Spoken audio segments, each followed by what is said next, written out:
Ang on-the-spot na tugon at aksyon sa inyong mga sumbong at hinaing. #Palatawag. Carla, nasa Zoom. Yes, mula sa Middle East po. Sound effects.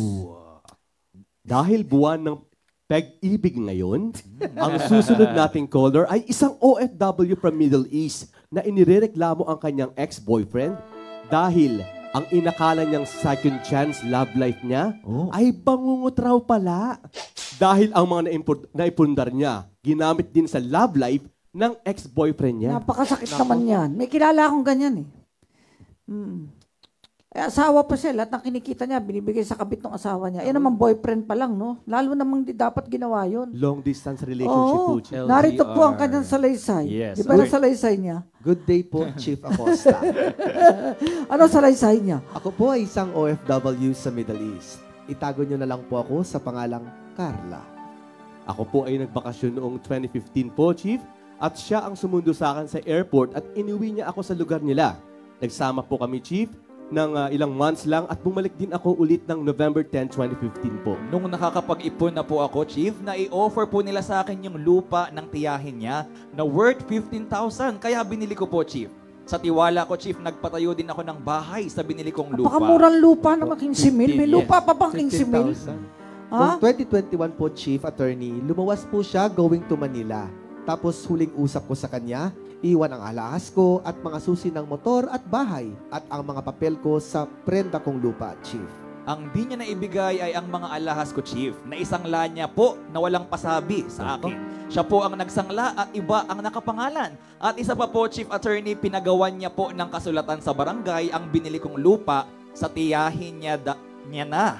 Di man lang niya nilagay ang pangalan ko. Ang inilagay niya, pangalan niya po, pero sa akin po nang galing ang pera. Ang masaklap pa po, Chief Attorney, 2021, pumuntang Maynila para maghanap ng work para makuha niya daw ang alahas ko na naisangla niya. Kaso, babae na po pala ang nahanap niya. Nabuntis niya na at naiuwi na nila sa bahay nila noong December po, bago magpasko po, Chief Attorney. Pero di pa po kami kasal kasi kasal ako. At nabigo sa una kong asawa po, Chief. Ito may dagdag pa siya. May nabili rin po akong baka noong 2017 po. Pero pinaalaga ko po sa ibang tao, Chief. Nag-usap na kami ng barangay. Pumayag siya na ibigay sa akin ang lahat. Kaso nagpumilit siya na kunin ang bahay at lupa na naipundar ko. Chief, meron pa po ba siyang karapatan na hatiin ang bahay at baka? Hindi naman po kami kasal at matagal na po kaming walang ugnayan. 2021 pa po at may kinakasama na po siya. Gusto ko pong mabawi ang lahat, Chief Attorney. Nakahiram pa po ang magulang niya sa akin ng worth 33,000 pesos. Till now, sinisingil ko siya. Sabi niya sa akin, bayad na daw po pati yung prenda. Naibalik na pala 2019. Wala po siyang pasabi sa akin, Chief Attorney. Sana matulungan niyo po ako, Chief. Kailangan ko lang pong tulong mo para mapanatag ang loob ko. Yung mga anak ko po ang umaharap sa barangay dahil hindi pa po ako makauwi. Dahil sa kaguluhan po dito. Salamat po ng marami, Chief Attorney Acosta, taga Solana, Cagayan Valley po. At ang kanyang mga Napakasakit anak naman po. nangyari sa kanya. Nasa Lebanon po siya, Chief. Oo nga, Ngayon. tsaka ano eh. Mary, ka pala'y may asawa, nagkahiwalay kayo. Kasal ka pa ba sa asawa mo, Carla? Hello, Ma'am Hello Carla. po, Ma'am Kasal- Carla.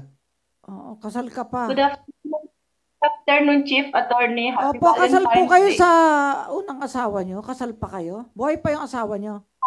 Ang mga anak mo Buhay pa nandito? Okay, naswindle ka eh. Mm. May mga lalaking ganyan, parang callboy eh. Pasintabi doon sa boyfriend mo. No? Parang pinirahan ka lang sa kwento mo eh. Okay. Eh, kailan ka babalik? Pagbalik mo, bully natin yung asawa, yung boyfriend mo na yan. Pag nakauwi ka na. Ha? Hindi ko po alam, attorney, kung kailan ako uwi kasi mahirap po bumalik eh. Oo nga. Eh, kung ligtas ka ba sa kinaroroonan mo? Ligtas ka pa ba dyan? Wala bang putukan dyan? Okay po ba kayo dyan, ma'am?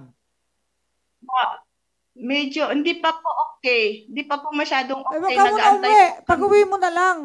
Ganito, yung anak mo ba ilang taon na, yung panganay mo?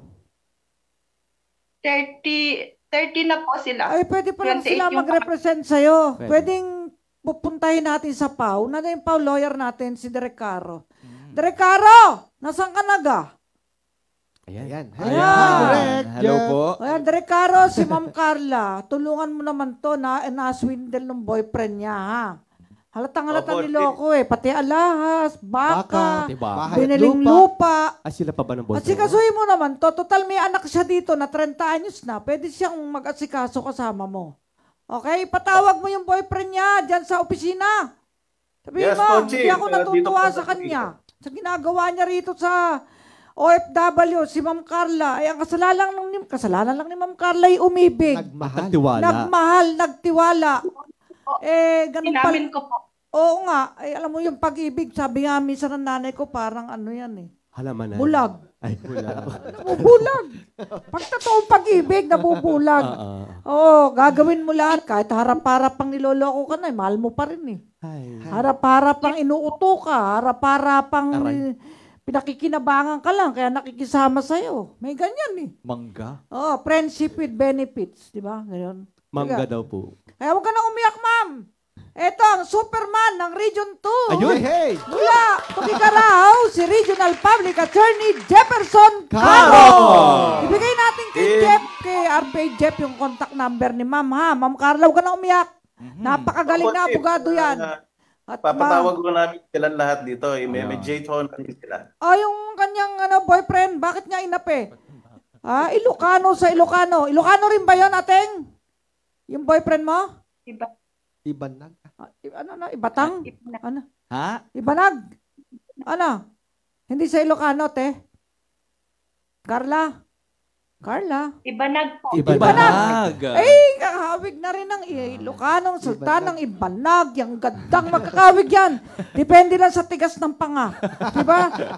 Oo. Kaya alam ko yan eh. Marunong akong mag-Ilocano, teng eh. Pero sintonado Ilocano ko. Sige. Jeff, bahala ka na, Jeff, ha?